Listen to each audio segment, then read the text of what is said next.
अब आपको सुन के मेरी बात को आश्चर्य होगा कि जब आयुर्वेद के कार्यक्रम हो रहे हैं हिंदुस्तान में अन्य जगहों पे, तो दुनिया के 18 और 20-20 देशों के लोग आते हैं। मोदी जी ऐसे पारस पत्थर हैं कि जिस चीज़ को छूते हैं वो दुनिया के लोगों की निगाह में, हिंदुस्तान में तो खैर वो जैसे करंट लोगों के अंदर दौड़ जाता हो कि मोदी जी अगर उस बात को कह रहे हैं तो फिर सारा देश उसको बड़े सहज मन से स्वीकार करता है। आज खाद्य सुरक्षा और औषधि प्रशासन की एक बैठक हुई थी, उसमें आपके आयोग के द्वारा दिशा निर्देश दिए गए हैं। भारत का जो संकल्प है कि विश्व गुरु बनने का हमने जो भारत के प्रधानमंत्री जी ने संकल्प लिया है, हम विश्व गुरु तभी बनेंगे जब हम स्वस्थ रहेंगे, निरोग रहेंगे। आज हमारे साथ उत्तर प्रदेश सरकार में राज्य मंत्री स्वतंत्र प्रभार दयाशंकर मिश्र दयालु जी हैं। दयालु जी, 21 जून को 11वां अंतर्राष्ट्रीय योग दिवस मनाया जा रहा है। देश भर में इसकी तैयारियां शुरू हो चुकी हैं। प्रदेश में क्या तैयारियां चल रही हैं? जो देश में होता है वही प्रदेश में भी होता है। पूरा जो देश का सबसे बड़ा सूबा है उत्तर प्रदेश, हम जो भी कार्यक्रम करते हैं उसमें हमारी भागीदारी बहुत बड़े पैमाने पर होती है। जन जन को इससे जोड़ना है, समाज को जोड़ना है और संस्थाओं को, सामाजिक संस्थाओं को, स्कूल, कॉलेज, यूनिवर्सिटी, गांव, कोई ऐसा हिस्सा ना हो। गांव में जब हम चले गए तो हमारी आखिरी इकाई है जिससे कि पूरा देश जुड़ा हुआ है। गांव से शुरुआत होती है शहरों तक।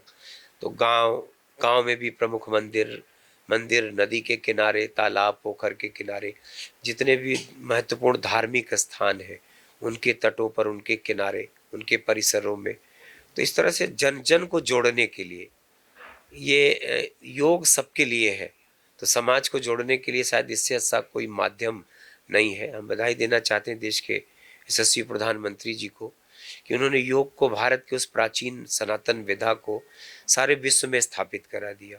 माननीय मुख्यमंत्री योगी आदित्यनाथ जी को कि उनके प्रयासों से आज देश के हर योग से जुड़े कार्यक्रम में नए प्रतिमान उत्तर प्रदेश स्थापित करता है। संख्या के लिहाज से योग करने वाले लोगों में जब उत्तर प्रदेश की भागीदारी, सहभागिता बहुत बड़े पैमाने पर रहती है, तो आज योग का लाभ समाज को, मतलब लोग इलाज भी कराते हैं अपना, तो भी योग उससे जुड़ जाता है। अंत में अपने को हमेशा फिट रखने के लिए, हमेशा अपने को, तो मुझको लगता है कि योग लोगों के जन जन के जीवन में प्रवेश कर चुका है।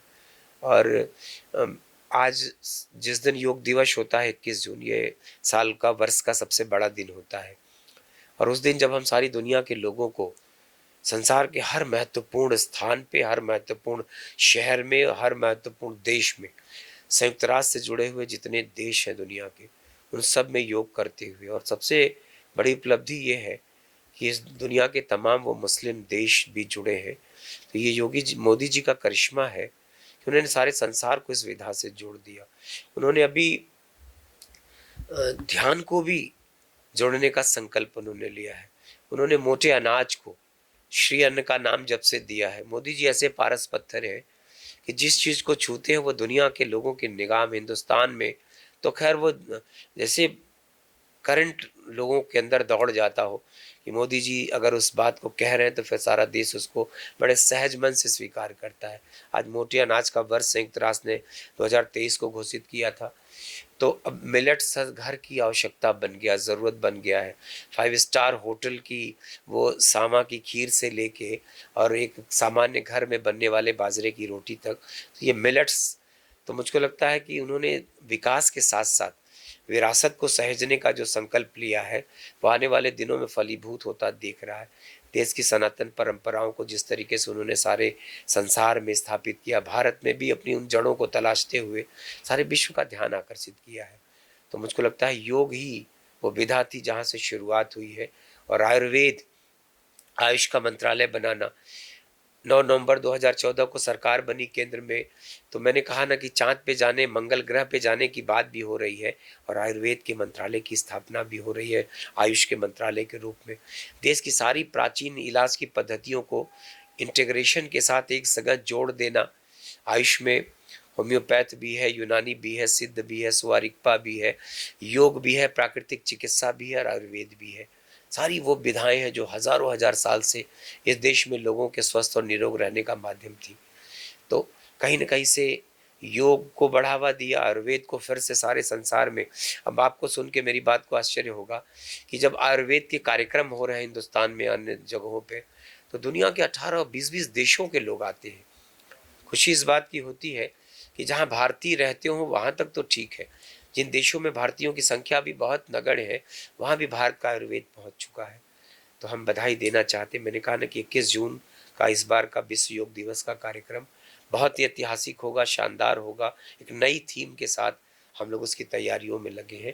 मुझको लगता है कि संख्या का भी रिकॉर्ड्स जैसे टूटता आ रहा है, दुनिया के और देशों की भागीदारी के लिहाज से भी संख्या बढ़ती जा रही है, वैसे भारत के करोड़ों करोड़ों लोग लगातार इस विधा से जुड़ते चले जा रहे हैं। आज खाद्य सुरक्षा और औषधि प्रशासन की एक बैठक हुई थी, उसमें आपके आयोग के द्वारा क्या-क्या दिशा निर्देश दिए गए हैं? देखिए, आयुष मंत्रालय के साथ साथ खाद्य सुरक्षा औषधि प्रशासन भी मेरे पास है। माननीय योगी जी हमारे कैबिनेट है, तो इस विभाग की भी समय समय पर समीक्षा बैठकें होती रहती हैं। ये विधाएं भी जीवन के लिए, मानवता के लिए, मानव जीवन के लिए बहुत महत्वपूर्ण है। इस देश के लोगों को जब इस बात का भरोसा हो जाएगा कि हम जो खान पान की चीज़ें हैं, हमारे सुबह से लेके घर के जन्मते बच्चे के दूध से लेकर हमारे किसी घर के बुजुर्ग की दवा तक, उनके जीवन में जो आवश्यकताएं हैं, उसकी ज़रूरतें हैं, उसको सरकार जिस तरीके से पूरा करने के लिए कृत संकल्प है, शुद्धता के लिए, उपलब्धता के लिए और भरोसे के लिए। सर, जिस दिन हमको 100% इसमें कामयाबी मिलेगी, उस दिन हमको लगेगा कि सारा समाज आज इस बात को लेके आश्वस्त हो चुका है कि हम जो खा रहे हैं, हम जो दूध पिला रहे हैं अपने बच्चे को, वो शुद्ध है। चाहे वो खाने का तेल हो, चाहे वो मसाले हों, चाहे वो रेस्टोरेंट का खाना हो, चाहे वो सड़कों के किनारे के ढाबे हों, चाहे मंदिरों के प्रसाद हों, चाहे मैंने कहा ना कि ईट टू राइट का ये जो अधिकार है लोगों को, उससे समाज को जोड़ने के लिए कि हर संस्था को जब हम मानक के अनुरूप उसका रजिस्ट्रेशन कर रहे हैं, हर दुकानदार को के लाइसेंस दे रहे हैं, जो बड़े दुकानदार हैं उनको लाइसेंस देना, छोटे से छोटे दुकानदार का रजिस्ट्रेशन करके खाद्य की व्यवस्था में उसको जो अपने अंग जोड़ लेना उसको, तो पूरे प्रदेश में एक फूड खाद्य सुरक्षा के प्रति भी लोगों के अंदर एक बड़ा भाव जागृत हुआ है। हम बधाई देना चाहते हैं अपने उत्तर प्रदेश के मुख्यमंत्री जी को कि माननीय मुख्यमंत्री जी के नेतृत्व में उत्तर प्रदेश में कुछ ही जिलों में, मात्र 6 जिलों में हमारी फूड की जांच की लैब होती थी। आज उत्तर प्रदेश के 18 मंडल मुख्यालयों पर लैब बन के तैयार है। अभी 6 हम शुरू करने जा रहे हैं, फिर अगले, तो इस तरह से 18 मंडल मुख्यालय पर हम लोगों ने सचल वाहनों में लेबोरेटरी बनाए हैं, तो उसकी भी संख्या 36 तक पहुंच गई है। मंडल मुख्यालयों को दिया, अब हम जिलेवार देते चले जा रहे हैं। तो वो हमारी जो सचल वाहन है, वो गांव-गांव बाज़ारों में जाके लोगों के बीच में इसके प्रति आगाह करना। लोग बहुत सारी चीज़ों की जांच अब स्वयं अपने घर में कर लेते हैं। तो मुझको लगता है कि खाद्य सुरक्षा भी बहुत बड़ी मदद है समाज की, और समाज भी सरकार की तरफ देख रहा है कि सरकार कितने, तो हम अपनी मानव संपदा को बढ़ाने के लिए, अपनी नई लैब स्थापित करने के लिए, कि हर प्रकार के खाने की जांच, क्वालिटी का निर्धारण, मैंने कहा कि अब तक जो है करीब 1 लाख से ज़्यादा लोगों का लाइसेंस बन चुका है। 9 लाख के करीब लोगों का अब तक फूड का रजिस्ट्रेशन हो चुका है उत्तर प्रदेश में। तो ये कुल मिला के उत्तर प्रदेश की यह मंत्रालय है, यह जो विधा है फूड सेफ्टी की, वो नित नए अ, आयाम स्थापित कर रही है। हर तीज त्योहारों पे आपने देखा कि अभी होली बीती है, और सजगता और विभाग की लोगों के प्रयासों की देन थी कि अब वो रोज की खबरें जो त्योहारों पे नकली मावा, नकली वो, नकली ये, अब बहुत मिनिमाइज हुआ है।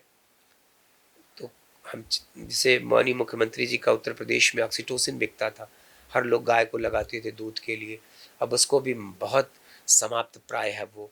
तो जितनी भी समाज में लोगों के स्वास्थ्य को नुकसान पहुंचाने वाली, चाहे वो किसी रूप में वो वस्तुओं का उपयोग हो, तो ऐसे लोगों के खिलाफ बड़ी सख्ती से कानून जो बना है उसको पालन कराना, अर्थदंड लगाना, फिर मुकदमे दर्ज करना और जेल भेजना। ऐसे लोगों के प्रति समाज में जब हम कार्रवाइयाँ कर रहे हैं तो लोगों का भरोसा बढ़ रहा है, चाहे वो किसी भी नकली और मिलावट का सरकार किसी को अनुमति नहीं देगी। देश और दुनिया लगातार आयुर्वेद की तरफ बढ़ती जा रही है। मोदी जी का ये एक पहल है। तो आपको क्या लगता है कि एलोपैथी की जगह जो लोग आयुर्वेदिक चीज़ों पे निर्भर कर रहे हैं आजकल, तो ये ज़्यादा अच्छा है? देखिए, देश के प्रधानमंत्री जी की का इंटीग्रेशन का जो स्वभाव है, हम सारी विधाएं इस देश के लिए काम कर रही हैं, सारी विधाएं इस देश के लोगों के स्वास्थ्य की चिंता कर रही हैं। भारत का जो संकल्प है कि विश्व गुरु बनने का हमने जो भारत के प्रधानमंत्री जी ने संकल्प लिया है, हम विश्व गुरु तभी बनेंगे जब हम स्वस्थ रहेंगे, निरोग रहेंगे। स्वस्थ भारत ही दुनिया को कहीं न कहीं से पीछे कर सकता है। हमको आगे बढ़ना है, हम बहुत सारे, तो वो मेरा स्वस्थ समाज, स्वस्थ मस्तिष्क और स्वस्थ शरीर ही भारत के लोगों को दुनिया का वो विश्व गुरु बनाने का जो विचार है, तो उसके लिए आयुर्वेद एक बहुत बड़ी ताकत है। होम्योपैथी तो सारी विधाओं को उन्होंने जोड़ दिया, आयुष मंत्रालय बनाया तो सबको एक साथ काम करने का अवसर दिया। और अब ये नहीं कि एलोपैथ, सबकी अलग अलग विषयों पे महारत है। कुछ विषयों पर मॉडर्न मेडिसिन एलोपैथ को ये है कि वो उसको बहुत अच्छा कर सकते हैं, तो कुछ विषयों में आयुर्वेद की महारत है, कुछ विषयों पे होम्योपैथ का दावा है। योग सपोर्टिंग है उनके। प्राकृतिक चिकित्सा जहाँ कोई दवाएं यूज नहीं करते, हम प्राकृतिक तरीके से पानी से और मिट्टी से, मड थेरेपी है वो, चाहे वो सूर्य की रोशनी से, तो ये जो प्राकृतिक चिकित्सा है ये भी लोगों को बहुत मदद कर रही, बहुत सहारा दे रही, लोगों का भरोसा बढ़ा है। आज हमारे प्राकृतिक चिकित्सा के देश के बड़े जितने अस्पताल हैं, जितने बड़े सेंटर हैं, उन सब में भीड़ मची है। तो ये देश के लोगों को कुल मिला के, विधा कोई भी हो, उनकी जिस विधा में पारंगता है, जिस विधा की वो महारथी हैं, उनके हर उस विधा का सम्मान करते हुए मोदी जी के प्रयासों से देश इंटीग्रेशन पे काम कर रहा। और इंटीग्रेशन का मतलब कि हम सभी मिल के देश के लिए काम करेंगे। न एलोपैथ का आयुर्वेद से कोई दुराव है, न आयुर्वेद का होम्योपैथ से कोई दुराव है। सभी को मिल के, सारी विधाओं को मिल के इस देश को स्वस्थ और निरोग रखने का जो हमारे मोदी जी और योगी जी का संकल्प है, उसको हम लोग आगे बढ़ा रहे हैं। आज की बैठक में ग्राहक संतुष्टि फीडबैक हर दुकान पर लगाने का निर्देश दिया गया है। इससे आम आदमी को क्या सहायता आदमी मिलेगी? इस भरोसे के साथ उस दुकान में जाएगा कि अगर उसको कोई कमियां दिखती है, वो तत्काल हमको कंप्लेन करेगा। टॉल मैंने कहा ना कि सारी चीज़ों को वो उस दुकानदार के विषय में वो सारी जानकारी कर सकता है। प्रतिष्ठान है क्या, उनका काम है, लाइसेंस है कि नहीं है। फिर वो बड़े भरोसे के साथ उनकी, अगर उनकी तारीफ भी कर सकता है तो शिकायत भी कर सकता है। सरकार ने इसीलिए ये पारदर्शिता के लिए ये काम कर रही है कि उनको संतुष्टि हमारी प्राथमिकता है, कि व्यक्ति संतुष्ट होकर उस दुकान से जाए, चाहे सामग्री खरीदे, चाहे खाना पीना खाए, और बड़े संतुष्ट मन से उस दुकान से निकल के जाए।